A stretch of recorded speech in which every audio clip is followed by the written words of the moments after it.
Provérbios capítulo 27, versículo 18.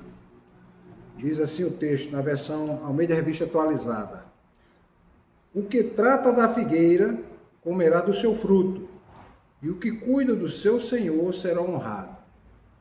Na versão na linguagem de hoje diz assim: cuide bem da sua figueira, e você terá figos para comer.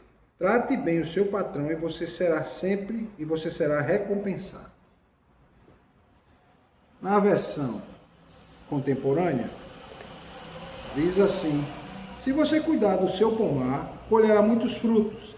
Se você honrar seu chefe, também será honrado. Na versão parafraseada da Bíblia Viva, diz assim: quem toma conta de uma figueira tem o direito de comer do seu fruto. Quem cuida do seu senhor merece ser recompensado. Então vamos lá.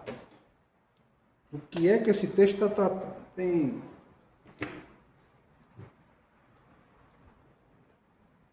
Primeiro ele está fazendo uma correlação, né?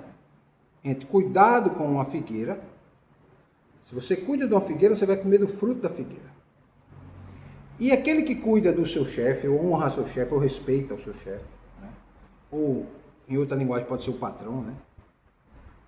Embora essas palavras foram tão desvirtuadas, né, que quando você fala patrão, as pessoas olham de forma negativa. Mas não veem que é uma pessoa que está ali gastando energia, suas ideias, seu dinheiro, montando uma empresa, montando um negócio, gerando um emprego, abençoando você com o trabalho. Embora muitos vão logo dizer que não existe bênção em trabalhar, né? Principalmente aqueles que são preguiçosos, aqueles que são invejosos, porque acha que se o indivíduo prosperou na vida, ele não prosperou por causa da culpa do outro, e não tem nada a ver uma coisa com a outra, ele não prosperou por causa da incompetência dele, né? Por causa da preguiça dele, por causa da desídia dele, por conta do relaxamento dele, porque o indivíduo lá, o outro, estudou, buscou aprender alguma coisa nova, buscou melhorar, buscou se cercar de pessoas que sabem contribuir, né? Ajudar o outro a melhorar. Então, o versículo apresenta esse princípio, né? Esse princípio do cuidado com a recompensa. Se você cuida, você vai ter recompensa daquilo que você cuida. É verdade. Você vai ser recompensado. Em algum momento você vai ser recompensado. Muitas vezes não vai ser no tempo que você espera ser recompensado, mas ele vai vir a recompensa. Então, o grande problema que o ser humano tem é o seguinte: achar que ele vai colher algum fruto sem investir nada, sem gastar tempo. A gente está no período dos milhos, né? Não tem cuidado do pé do milho depois que planta? Tem que cuidar, não tem? Ficar observando. Tem aquele que planta e deixa para lá. E tem aquele que planta e vai lá todo dia e olha, e cuida e vai. Ele vai colher o que? Mais frutos. Né? Ah, e vai colher um fruto a mais. Sim, mas imaginem 100 mil pés de milho. Um fruto a mais são 100 milhos a mais. É muita coisa. É muita coisa. Né? Se você tiver lá 50 pés de milho, vai ter 50 milhos a mais. É uma mão de milho a mais, é um pouco mais de dinheiro para você levar comida e conforto para sua família. Então, o indivíduo tem, infelizmente, o ser humano é assim. Ele quer ter resultado, quer prosperar sem gastar tempo, sem ter responsabilidade com o que faz. É exatamente o que o texto está falando aqui. Quando o texto fala sobre os frutos, ele está dizendo o seguinte: a pessoa que tem o cuidado de cuidar de uma fruteira, que no caso aqui ele deu o exemplo do figo, né? Ele vai ter o quê? O participar nos frutos. Ele vai colher os frutos. Ele vai saborear os frutos daquela figueira. A mesma coisa é quem serve alguém com fidelidade, com honra. Eu já tive empresa, meus irmãos, os primeiros funcionários que eu botava para fora eram os piores funcionários. Quando surgiu o problema, os piores funcionários botavam logo para fora. Certo? Os melhores funcionários faziam tudo para ficar com eles. Os piores eu ia mandando embora.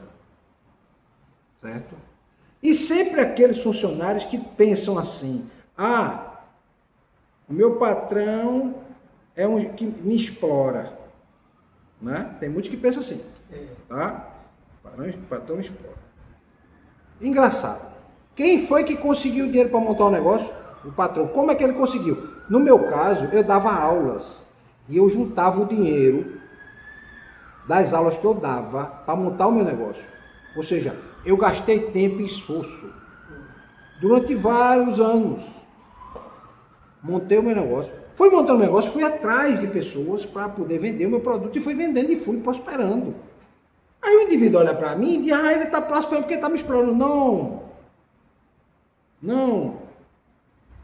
Você não consegue enxergar que o que faz prosperar não é exploração, é o trabalho do outro.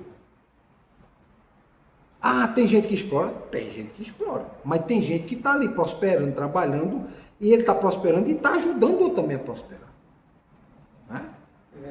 Está ajudando o outro a prosperar.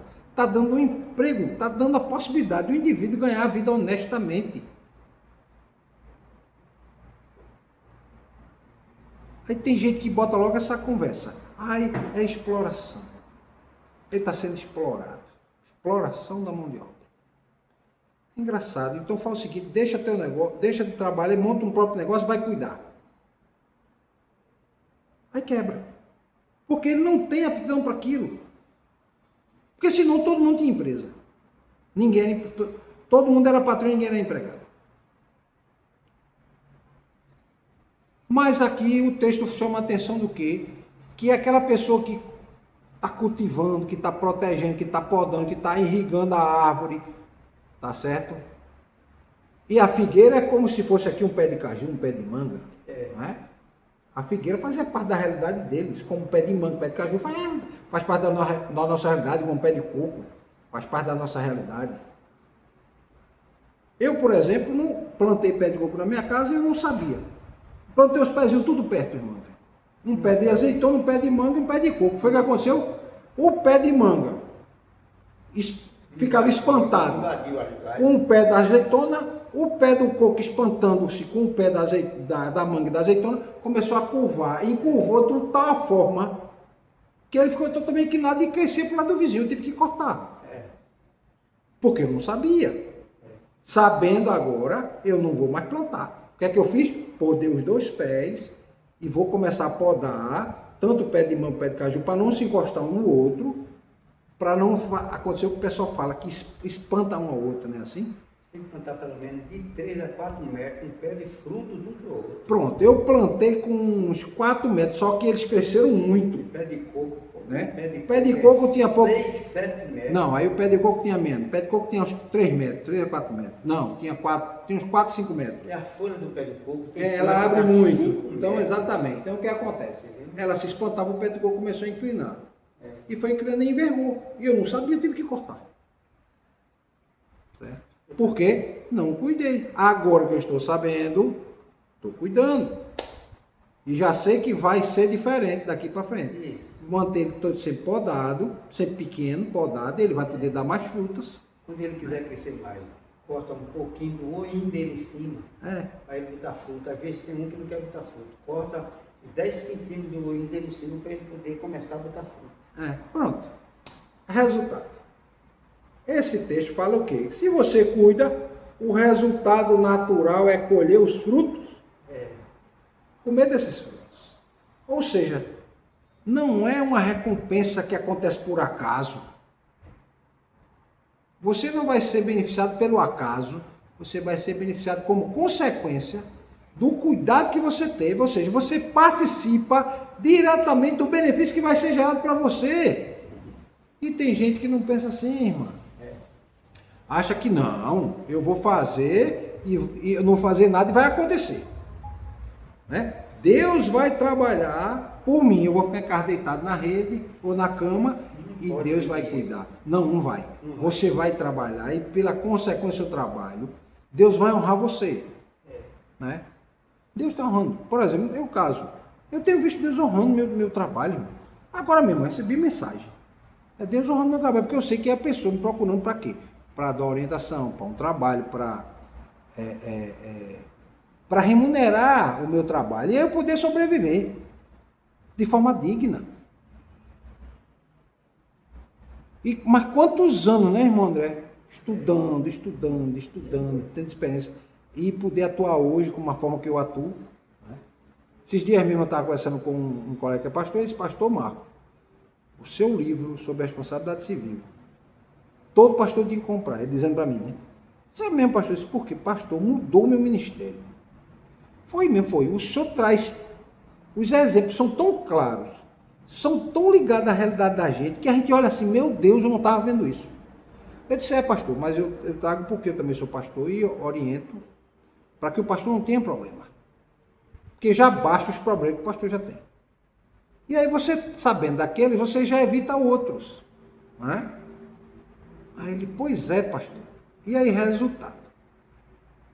A gente conversando, ele dando esse retorno para mim. Mas eu só tive esse retorno por quê? Pelo trabalho, pelo esforço, correr para produzir, né? Aprimorar. Já estou escrevendo outro livro agora. Hoje mesmo estava fazendo revisão nele, ontem estava fazendo revisão para publicar. O outro tinha 250 páginas. Esse aqui vão ser 2 volumes, cada um com 350 páginas. Ao todo dão 700 páginas no livro. É mais ou menos essa espessura aqui. São 2. Vão ser 2. Pode até surgir um terceiro. Mas eu quero dividir em 2. Né? Mas é resultado de quê? Do esforço. Estou ali, ó, como diz aqui o texto. Cultivando, podando, irrigando, e lendo, estudando, aprendendo. E aí eu vou começar a colher fruto. É verdade. Né? Então, o que acontece? Quando ele diz aqui, cuidar do seu Senhor, cuidar significa que é respeitar e honrar quem tem autoridade. Senhor, nesse sentido. E aí, meu irmão, isso serve para seu pai e para sua mãe. Isso serve para o policial que é autoridade. Isso serve para o juiz que é autoridade, serve para o prefeito que é autoridade, serve para um governador. Isso serve para o delegado da polícia, isso serve para o professor na sala de aula, isso serve para seu patrão na empresa, isso serve para seu chefe encarregado imediato no seu trabalho, isso serve para o indivíduo que está ali, por exemplo, dirigindo o ônibus, ele tem autoridade sobre todo mundo. Porque ele conduz o veículo, ele tem que dizer, olha, nós vamos por aqui, eu só posso parar ali, a forma de parar, eu não posso pedir a cigarra e apertar e dizer, para agora. Não, ele tem que só parar na parada certa, ele tem um tempo para o ônibus poder parar, entenderam? Então, é isso que eu falo, né?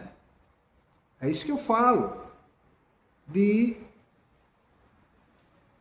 ter esse cuidado e esse respeito com quem tem autoridade. Então, esse paralelismo segue dessa forma. Se você cultiva a fruteira, você vai ter o fruto. Se você cuida da fruteira, você vai ter o fruto. Se você serve com honra ao seu Senhor, com respeito, você vai ser honrado. Então, isso serve em tudo, né, meus irmãos? Na agricultura, o indivíduo está ali plantando. Vamos dizer, irmão André tem lá a plantaçãozinha dentro de milho e eu vou lá ajudar ele. Eu tenho que obedecer a regra dele. Olha, aqui agora você vai cortar essa folha. Todos os pés aqui que tiver essa folhinha aqui, você corta. A folhinha que está murchinha, não é assim, irmão André? Tem que tirar a folhinha murchinha. Aí vão tirando as folhinhas murchas. Eu não vou tirar a folha que está verdinha, viçosa. Então eu tenho que cumprir a regra. Quando eu terminar, eu vou ser honrado com o quê? Olha, ele trabalha bem, ele sabe fazer o serviço, ele é atencioso. Né? Aí vamos imaginar, passa uma dificuldade e tem que diminuir a quantidade de pessoas que trabalham. Ele vai mandar eu embora? Não, vai mandar aquele que aperreia. Manda aquele que aperreia, manda aquele que cria problema, manda aquele que não cumpre a regra corretamente. Então, meus irmãos, esse princípio ético ajuda a gente a viver sabendo que a gente vai ser recompensado quando a gente respeita quem tem autoridade. Então, todo o trabalho que é feito com cuidado, com esmero, com preocupação, cumprindo as regras, vai produzir um resultado. Certo? Vai produzir um resultado. E o resultado é trazer dignidade para você. Porque, irmão André, pensa bem, o cara está aí hoje tendo família, trabalhando. Ontem mesmo eu estava lendo um caso que aconteceu aqui nos Estados Unidos. O indivíduo era pai, muito pobre, e ele teve a guarda retirada dos filhos. A mãe dos filhos era uma viciada em droga, alcoólatra também, e o lar era desestabilizado. E aí esses filhos foram levados para um abrigo de criança. Esses meninos, depois do pai trabalhar durante 10 anos, tentando condições, que ter uma casa, ter um abrigo para os filhos, ele fez isso tudo para os filhos. Ele conseguiu.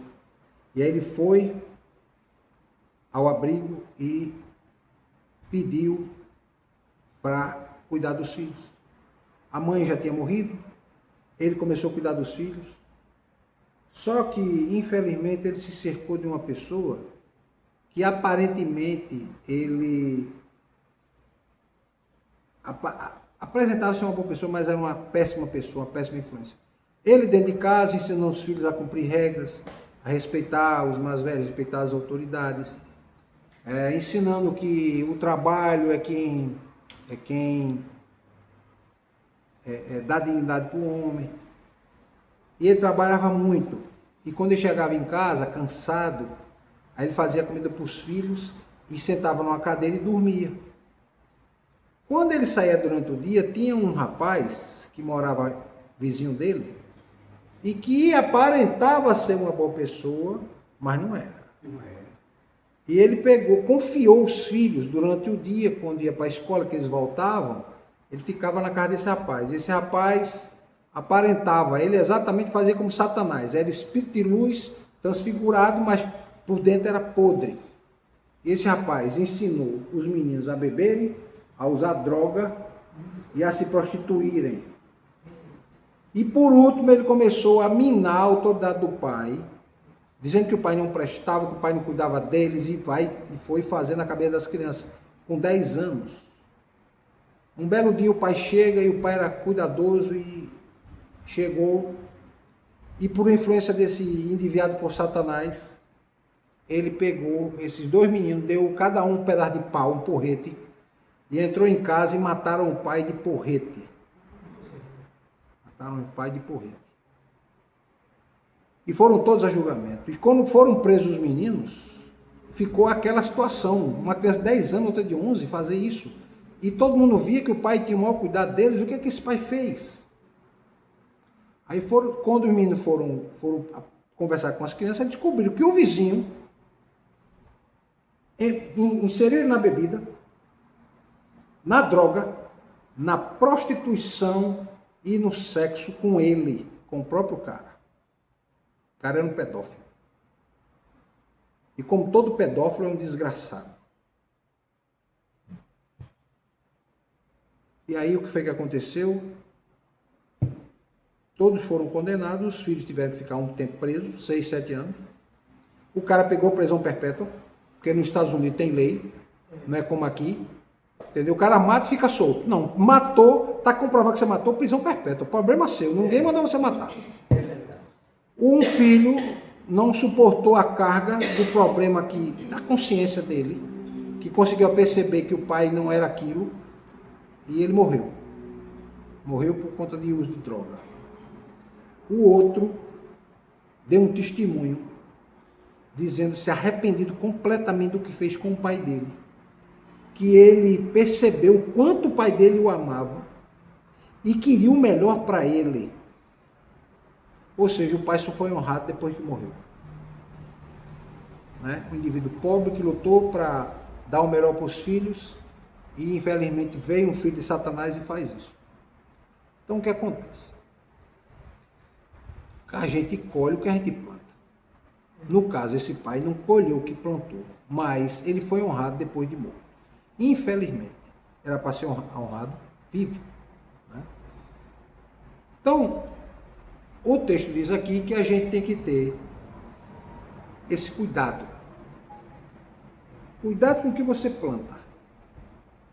No caso dessas crianças, plantaram a morte do pai e colheram o que colheram. Não é? Um morreu e o outro vive com a consciência e a culpa de ter feito algo tão mal por alguém que queria tão bem, incentivado por alguém que quis o mal dele. Né? Então, nós temos que servir a Deus sabendo que vamos ser honrados. Servir ao próximo sabendo que vamos ser honrados. Respeitar quem tem autoridade sobre nós porque seremos honrados.